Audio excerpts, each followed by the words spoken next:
The door in my basement that wasn't there before. My name's Kevin.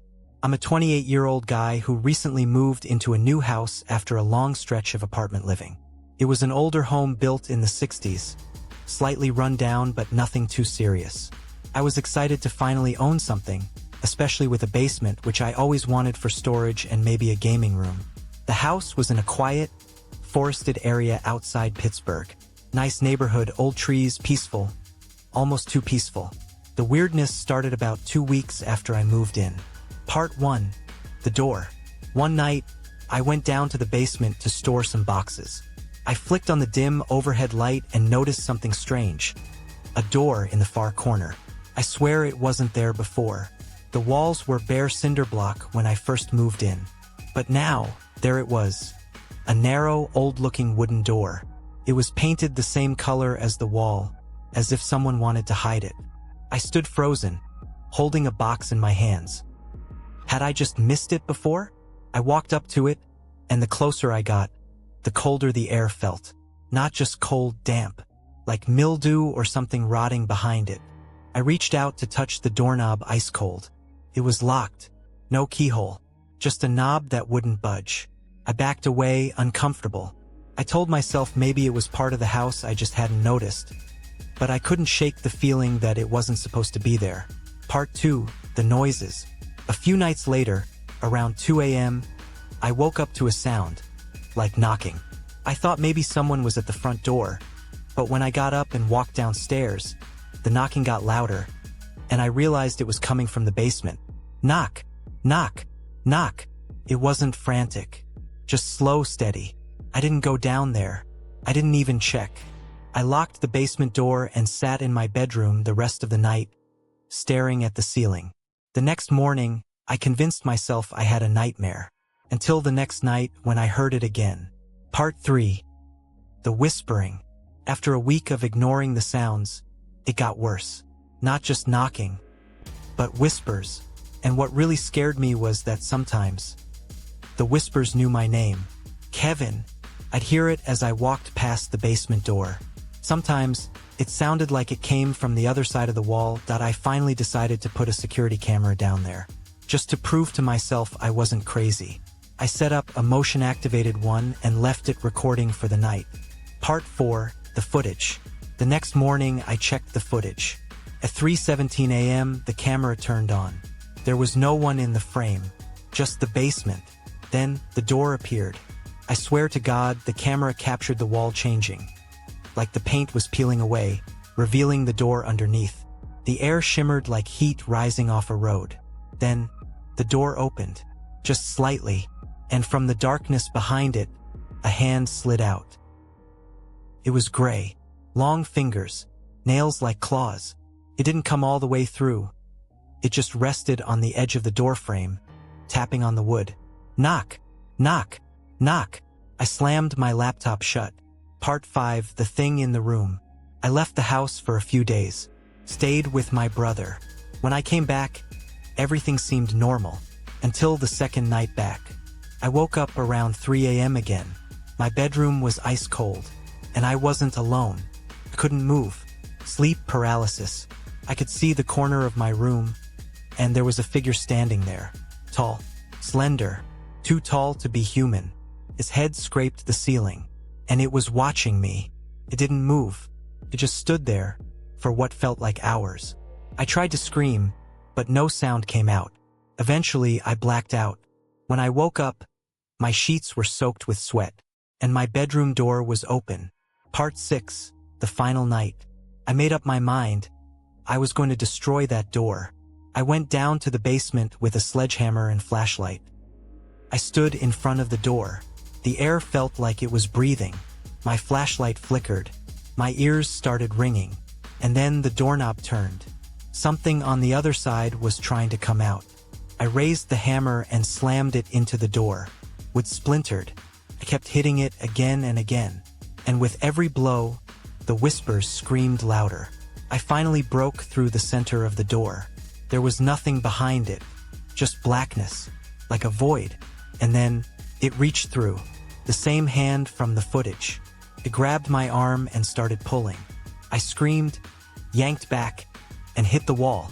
The door was gone, just a concrete wall again, like it had never existed. Epilogue. I moved out a week later. The real estate agent said there was never any record of a second basement door. I've never looked at the footage again. I've thought about uploading it, but I'm too scared. Sometimes late at night, I still hear the knocking.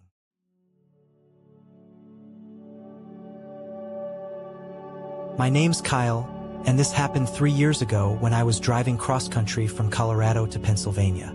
It was late October, and I'd been pushing through endless miles of highways, trying to make it back home after a failed attempt at moving out west. I had a beat-up Honda Civic, some clothes, a tent, and about $150 in cash. I didn't care about sightseeing, just wanted to get home. I'd been driving nearly 12 hours straight when I started feeling dizzy near the edge of West Virginia. My GPS showed no nearby towns or hotels, and I couldn't keep my eyes open anymore. That's when I saw a small wooden sign on the right. Rest stop, half a mile ahead. It wasn't a proper rest area, more like an old, overgrown pull-in spot with a single rusted bus stop shelter and a cracked bench. Still, I was too tired to care. I pulled in, parked under a dying street lamp, reclined my seat, and passed out. 12:39 a.m. I woke up sweating, even though it was freezing outside. My windshield was fogged from the inside. I wiped it down, and that's when I noticed something odd. There was a man standing by the bus stop, motionless. He wasn't there when I parked. He didn't move at all, just stood there in the dark. The bus stop light flickered above him, casting an orange glow. I figured he might be homeless or just waiting for a ride. I tried to ignore it. Then I heard 3 knocks on my window, but when I turned, no one was there. I froze. My keys were still in the ignition. I hit the lock button. Click. When I looked back toward the bus stop, the man was gone. 1:12 a.m. I kept the engine running for heat, debating whether to drive off. Then I saw something move in my rearview mirror. A flicker. A figure. I whipped around and saw a woman standing just behind my car. She was barefoot, wearing what looked like a hospital gown. Her hair was long and matted, face pale and gaunt. I couldn't move. She stared directly at me, not blinking, just watching. I slowly reached for the gear shift when she slammed her palm against my back window, making me jump. But the weirdest thing, there was no sound, not even the thud of her hand, just silence. She vanished as fast as she'd appeared. 1:37 a.m. I finally had enough and floored it down the road. I must have driven for 10 minutes before realizing my GPS was frozen, still showing me at the rest stop. I checked my phone. No bars. Then my headlights caught something ahead. It was the same bus stop, same broken bench, same dying lamp, like I never left. I passed it, again, and again, 3, 4, 5 times.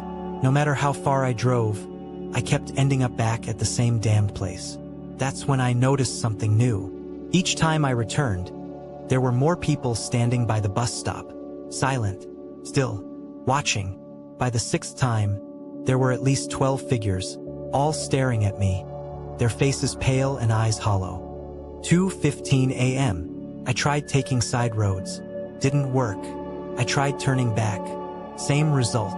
Eventually, I gave up and stopped at the bus stop again, too shaken to keep driving. That's when I saw the old man sitting on the bench. He hadn't been there before. He wore a dark suit, tie loose around his neck, and his face looked melted, like it had been burned and never healed right. He raised his head and spoke, though I didn't see his mouth move. "You stopped. That's where you went wrong." I stepped out of the car and screamed at him, "What do you want from me?" He didn't answer. He simply pointed behind me. I turned slowly. The crowd from earlier, they were closer now, much closer, only a few feet away, surrounding me, eyes wide, silent. Some had no mouths, some had no eyes. One reached for my throat. I ran. 3 a.m. I sprinted into the forest, crashing through brambles and fallen logs, not caring about the cuts or bruises. I just needed to get away from the road. But the woods, they weren't normal either. I passed the same tree with the dead crow hanging from a noose at least 3 times. Every direction I turned looked the same. No stars, no moon, no wind, just black trees, and the distant sound of a bus engine idling. Eventually, I collapsed in exhaustion, hiding beneath a fallen log. That's when I heard the voice again. You stopped. You became part of it. The ground beneath me pulsed, like a heartbeat, slow and deep. Something was crawling beneath the soil. I felt it press against my back. And then, everything went dark. I woke up in a hospital. 2 days later, they said a hiker found me curled up in the woods, about 10 miles from any road. I was dehydrated, frostbitten, and mumbling nonsense. The weirdest thing, when I asked about the rest stop, no one knew what I was talking about. That stretch of road I described, it didn't exist anymore. It was rerouted years ago. I still dream about that bus stop. Sometimes I hear knocking on my window around 12:39 a.m., always 3 times. I never stop driving now.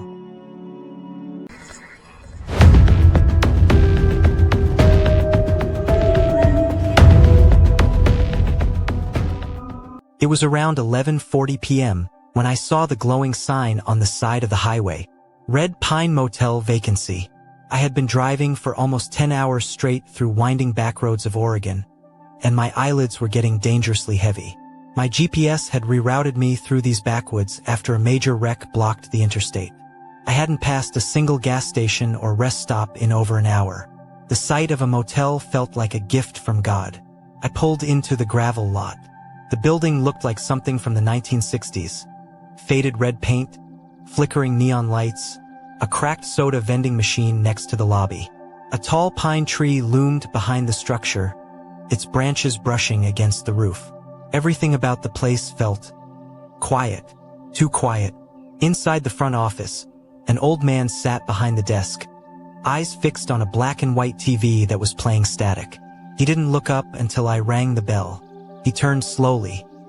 His face was pale, almost gray, and his eyes didn't seem to focus on me completely. "You need a room?" he rasped. "Yeah, just for the night." He slid a dusty key across the counter. "Room 6B. I paid in cash. No ID required. No register sign-in. Room 6B. The door creaked open to a dimly lit room. The bed was covered in a scratchy floral blanket, and a buzzing lamp sat crooked on the nightstand. The carpet smelled damp, and the air was thick with mildew. I tossed my bag on the chair, took a quick shower, and lay on the bed, just as I was starting to drift off, screaming, not distant or faint. This was blood-curdling, gut-twisting screaming coming from the room next door. I jumped up, heart pounding, and looked through the peephole. The hallway was empty. I pressed my ear to the thin wall. The screaming had stopped. I tried to brush it off. Maybe someone had the TV on loud, or maybe it was a couple fighting. I forced myself to go back to sleep, but at 2:13 a.m., it happened again. This time it was louder, closer. The screams weren't random, they sounded desperate, like someone being tortured. And beneath the screaming, I heard something else. A voice whispering my name. "Jake!" I shot out of bed and stormed into the hallway. Room 6A, the room next door, was dark, curtains drawn. But I noticed something strange. There was no light under the door, no sound now, like it had never happened. I knocked, no answer. I tried the knob, locked. I went back to the front desk. The old man was still watching static. "Hey," I said, "there's screaming coming from the room next to mine. Room 6A. You might want to check it out." He didn't even turn his head. "There is no room 6A, he said flatly. "What? I was just there." He finally looked at me, his eyes glassy. "That room's been empty for 20 years. The forgotten guest." Back in my room, I couldn't sleep. I tried searching the place on my phone, and after digging through some old message boards, I found a single thread. "Avoid Red Pine Motel. Room 6A is cursed. People check in, but they don't check out." Another comment said, "You'll hear them scream. That's how they pull you in. Don't open the door, whatever you do." I froze, Something told me not to stay. But when I grabbed my keys to leave, I saw that the door wouldn't open. No matter how hard I pulled, the knob wouldn't turn. Then the screaming began again. Only this time it was coming from my own room, from inside the walls, from inside the mirror. I turned to look and saw my reflection, but it wasn't copying me. It was just standing still, smiling wide, its eyes completely black. I smashed the mirror. Nothing behind it, just plaster. But the screaming didn't stop. It was all around me now. I grabbed my phone, no signal. And then the door to room 6A creaked open on its own. Inside room 6A, curiosity, or maybe fear, pulled me toward the dark room. As I stepped inside, the door slammed shut behind me. I was standing in complete darkness. The air was freezing. I could hear breathing, heavy, raspy breathing. Then a whisper, "Now you're one of us." Suddenly, the walls lit up with writing, carved names, hundreds of them. At the bottom, in fresh red letters, Jake Thomas, August 7th, 2025. My blood ran cold. I ran to the door, but it was gone. There were no walls now, just a corridor of darkness and screaming. The police report. I was found 2 days later, wandering along the edge of the woods, barefoot and mumbling nonsense. I don't remember how I got out, but I'll never forget the voice, the darkness, the mirror. I tried telling the police, but they just chalked it up to hallucinations or sleep deprivation. When they went to investigate the motel, it was gone. Just an overgrown lot with an old, rusted sign buried in weeds. Red Pine Motel, closed since 1989.